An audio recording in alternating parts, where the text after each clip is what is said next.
సోమవారం రోజున జైపూర్ వేదికగా రాజస్థాన్ రాయల్స్, ఢిల్లీ క్యాపిటల్స్ జట్ల మధ్య 40వ టీ20 మ్యాచ్ జరిగింది.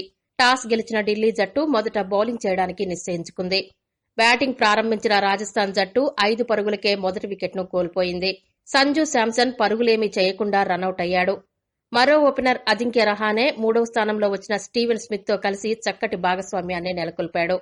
అజింక్య రహానే 63 బంతుల్లో 3 సిక్స్లు, 11 ఫోర్ల సాయంతో సెంచరీ పూర్తి చేసి 105 పరుగులు చేశాడు.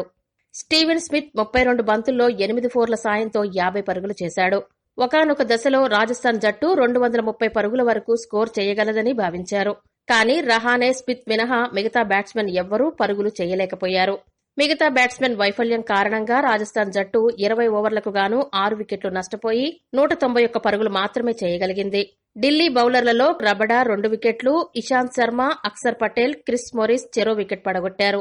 192 పరుగుల విజయ లక్ష్యంతో బరిలోకి దిగిన ఢిల్లీ జట్టుకు ఆ జట్టు ఓపెనర్లు అద్భుతమైన ఆరంభాన్నిచ్చారు. ఇద్దరూ కలిసి 72 పరుగుల భాగస్వామ్యాన్ని నెలకొల్పారు. పృథ్వీ షా 39 బంతుల్లో 42 పరుగులు చేయగా శిఖర్ ధావన్ 27 బంతుల్లో 2 సిక్స్లు, 8 ఫోర్ల సాయంతో 54 పరుగులు చేసి మెరుపు ఇన్నింగ్స్ ఆడాడు. 3వ స్థానంలో వచ్చిన కెప్టెన్ శ్రేయాస్ అయ్యార్ 4 పరుగులు మాత్రమే చేసి అవుటయ్యాడు. ఆ తర్వాత వచ్చిన రిషబ్ పంత్ పరుగుల సునామీ సృష్టించాడు. 36 బంతుల్లో 4 సిక్స్లు, 6 ఫోర్ల సాయంతో 78 పరుగులు చేసి అజేయంగా నిలిచాడు. ఢిల్లీ జట్టును విజయ తీరాలకు చేర్చాడు. 19.2 ఓవర్లు ఆడిన ఢిల్లీ జట్టు 4 వికెట్లు నష్టపోయి 193 పరుగులు చేసి రాజస్థాన్ జట్టుపై విజయం సాధించింది. రాజస్థాన్ బౌలర్లలో శ్రేయాస్ గోపాల్ 2 వికెట్లు పడగొట్టగా కుల్కర్ని, రియాన్ పరాగ్ చెరో వికెట్ దక్కించుకున్నారు.